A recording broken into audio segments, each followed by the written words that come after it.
importance of soil test should never be overlooked. I think you've already understood that. I mean, but that's the number one thing people will pass on. They're like, I don't need that. They'll grab some seed in a 50-pound sack of triple 13 and away they go. Soil test, very, very important. Soil pH, greatest influence on nutrient availability. If you're only going to do one thing, fertilize or lime, I'm going to lime in this part of the world.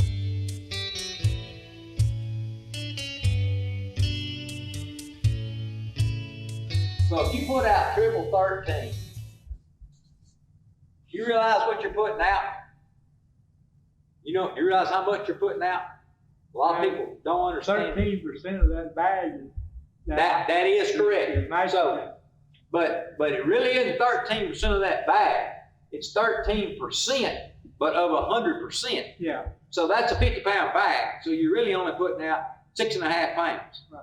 So a lot of these, your P and K may come back needing 60 or 70 units. Okay. So if you put out a bag of that, you put out 6.5 units, and you needed 60. Yeah. So you begin to see what I'm saying. Right. Most people will not put out enough fertilizer if they're putting out this bag fertilizer like this. And there's different formulations of fertilizers you can get. The P and the K and the nitrogen certainly a lot higher, like ammonium nitrate. You just buy that, it's 34%. So, you put out 200 pounds of that, and you could get 60, 70 units of nitrogen, and that would be really good for a food plot around here. That's probably about all you would need.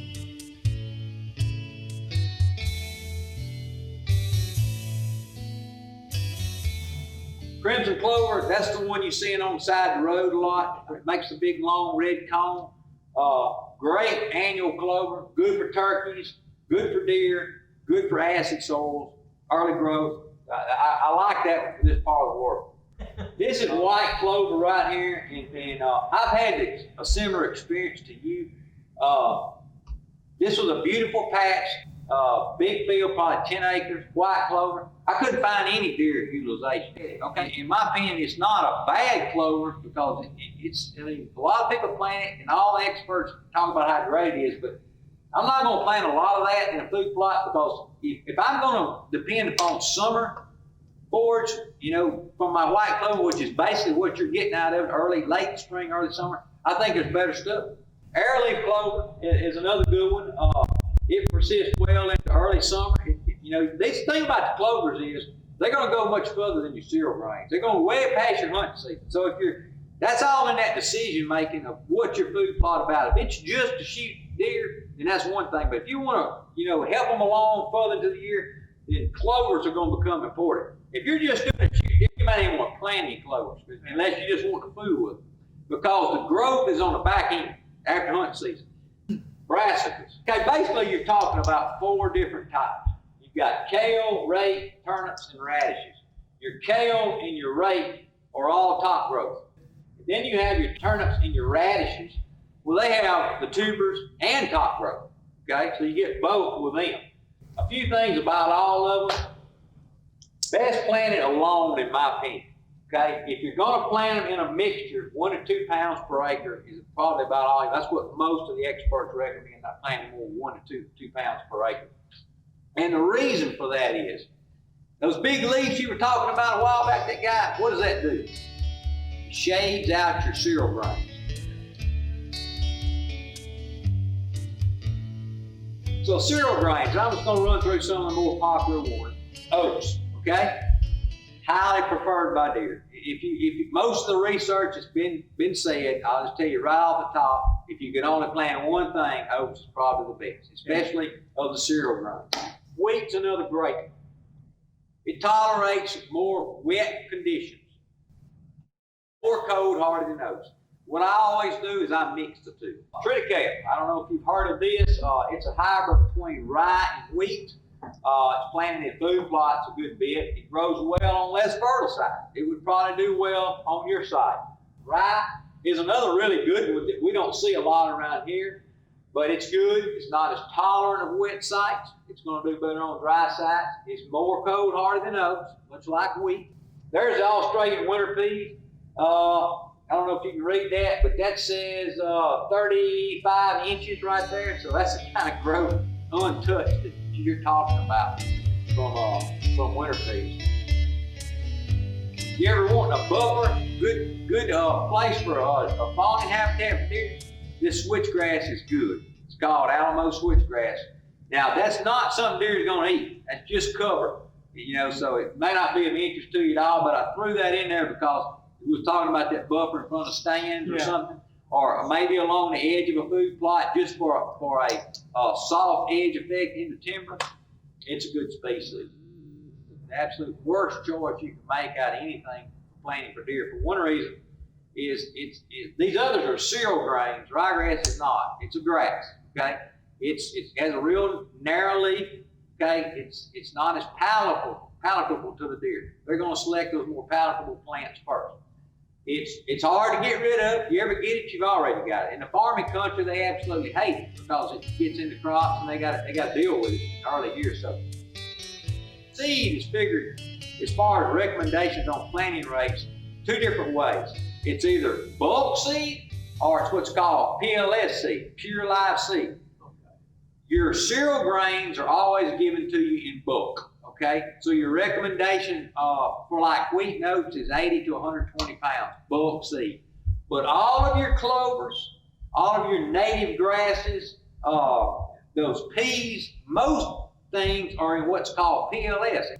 Everything has a seed tag. So if you go buy some seed from the hardware store or the co-op around town, if you ask them, they will give you a seed tag because the state requires it.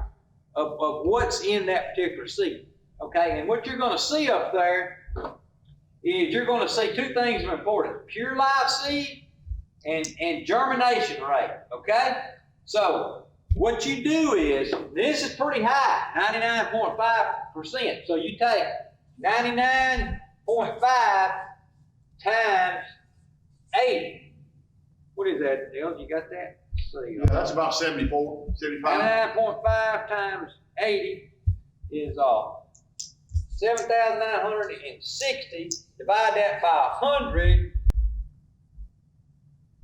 it's going to be 79%. So in that seed right there, only 79% of it's any good. Okay? So you begin to see the problem. If you plant very many pounds, you're steadily losing grain. And so what do? A guy goes out there and he plants 5-acre food plot. He says, well, I ain't getting much up. Well, the reason may be because he didn't plant enough seed. Clover, like peas and soybeans and other things, are legumes. Okay? So what legumes have the ability to do is fixate a portion of their own nitrogen. Okay? But the bacteria that allows them to do that has to be present in the soil. And it's naturally occurring in the atmosphere, in the soil, but it's usually not enough to really benefit a lot. So what you do is you add inoculant to those plants. There's 2 ways of doing it. One, you can buy the inoculant in a seed, and that's a live bacteria. You don't buy a bag of this and throw it up on your truck dash and let it cook in the sun for 2 days because it'll kill it. But it's very specific based upon the type plant. So if you're going and buying crimson clover, you'd ask them, do you have any inoculant so I can inoculate this seed? Or you can do like Elsie did, and you can buy it now pre-inoculated. It's got a coating on it. Works fine either way. Only word of caution: if you're buying the inoculated, pre-inoculated kind, if you bought 50 pounds of seed, it added that inoculant weight into it. So you didn't buy 50 pounds of seed.